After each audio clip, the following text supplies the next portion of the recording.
kelompok 1 kelas 11 IPA Pondok Pesantren Nazharut Tulab akan melakukan praktikum yaitu pengukuran pH larutan asam dan basa. Oke. Nama saya Sarah Wardatul Fajar, saya sebagai moderator. Nama saya Lailatul Fitriani, saya sebagai nutuler yang akan mencatat hasil praktikum pada hari ini. Saya Nuraini, saya akan mengukur larutan sampo. Saya Zahratul Aulia, saya akan mengukur larutan minyak. Saya Nazilatun Hikmah, saya akan mengukur larutan Aquades. Saya Wisa Selawati, saya di sini akan mengukur pH larutan gula. Saya Halimatus Islamia, saya di sini akan mengukur larutan sabun cuci cair. Saya Amelia Triananda, saya di sini akan mengukur larutan pH larutan garam. Saya Siti Selviasari, saya di sini akan mengukur larutan pewangi. Saya Novita Larafi. Saya Maulida Dwi Salsabila. Kami akan mengamati hasil kertas lakmus biru dan merah.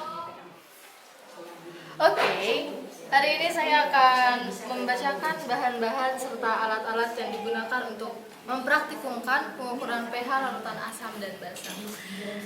Di sini ada gelas kimia yang berfungsi untuk menaruh larutan dalam ukuran tertentu.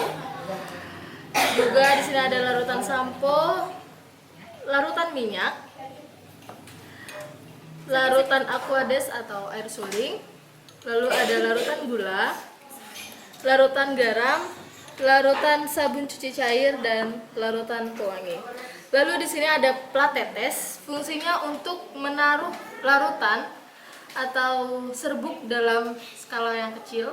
Di sini ada air suling, di sini ada pipet tetesnya. Ini berfungsi untuk memindahkan larutan dalam skala kecil juga. Dan di sini ada pH meter yang berguna untuk mengukur pH pada larutan. Lalu ada lakmus merah dan lakmus biru yang berfungsi untuk menentukan apakah ini larutan asam atau basa. Nah, cara menggunakan pH meter ini sendiri yaitu caranya kita buka dulu bagian bawahnya.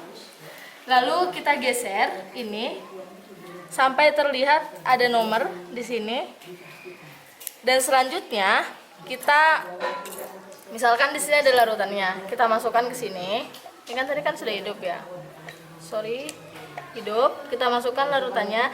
Ketika nomor tersebut sudah tidak goyang atau sudah tetap angkanya, berarti itu pH yang didapatkan. Lalu sesudah kita catat berapa hasilnya, cara membersihkannya, di sini kan ada air suling. Kita siram sininya sampai sekiranya zat yang tadi tidak tersisa. Karena kalau misalkan zat yang tadi masih tersisa, kemungkinan pH-nya tidak akan akurat lagi. Oke, langsung saja ke praktiknya. Oke, pertama kita nyalain dulu pH-nya.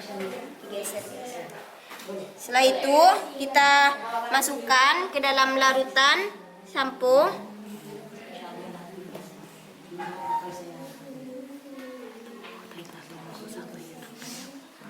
Kita tunggu sampai angkanya menetap. Yang kita dapatkan adalah 8,3. Jadi pH yang kita dapatkan dari larutan sampo kita dapatkan 8,3. Jadi kita tulis.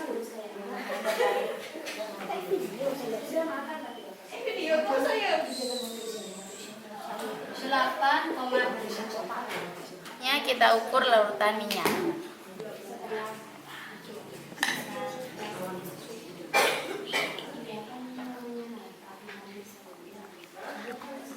Ani larutan minyak 7,0. Kita ukur larutan Aquades atau air suling.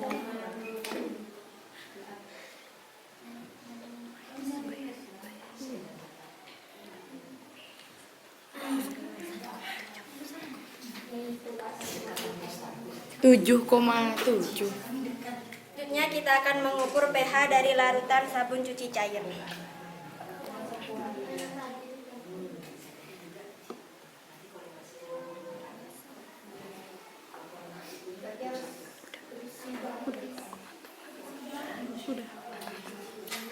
Jadi pH dari larutan sabun cuci cair itu 7,1. Selanjutnya kita akan mengukur pH dari larutan garam.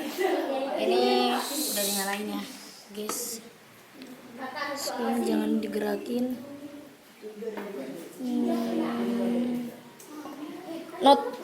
Tunggu. Notulen. Hasilnya 6,2. Oke, saya di sini akan mengukur pH larutan gula.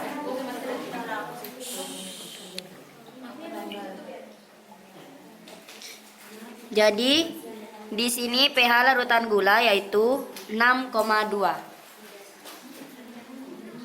Oke, di sini saya akan mengukur larutan gula sampai nomornya berhenti, yaitu 3,7. Setelah kita mendapatkan pH dari larutan yang 7 tadi, sekarang waktunya kita menentukan apakah larutan ini semua, yang mana yang basah dan yang mana yang asam. Oke guys, check it out. Baik, kita akan mengamati larutan ini menggunakan kertas lakmus biru. Yang pertama yaitu larutan Aquades.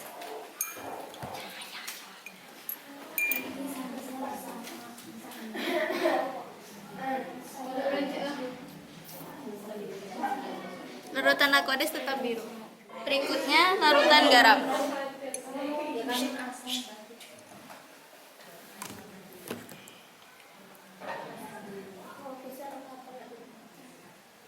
Tetap biru. Berikutnya adalah larutan sampo.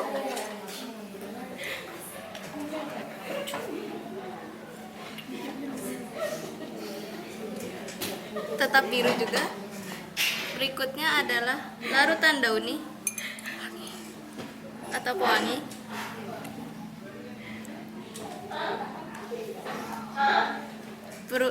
Larutan dauni berubah menjadi merah. Berikutnya adalah larutan gula.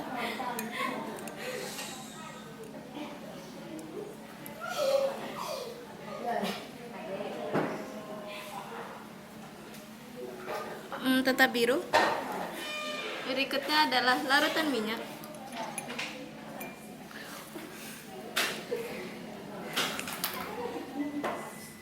Tetap biru. Berikutnya adalah larutan sabun cair cuci.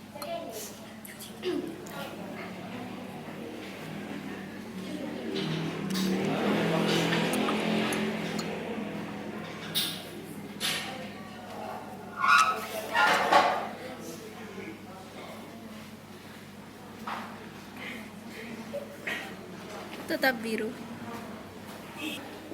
Baik, selanjutnya adalah kertas lakmus merah. Oke, selanjutnya kertas lakmus merah. Ini larutan Aquades.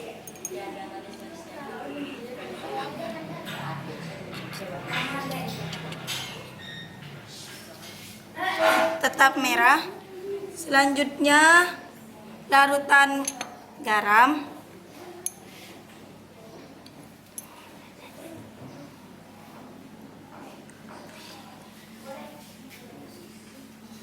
Tetap merah. Selanjutnya larutan sampo.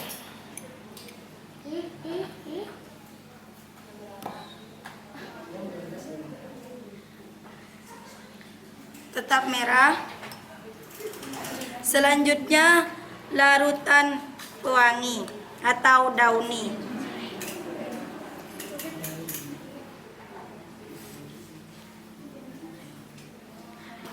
Tetap merah. Selanjutnya larutan gula.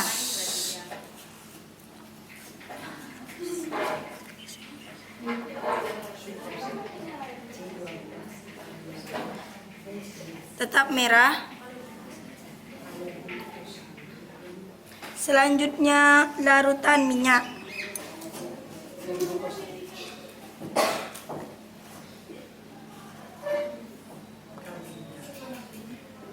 Juga tetap merah. Selanjutnya larutan sabun cuci cair.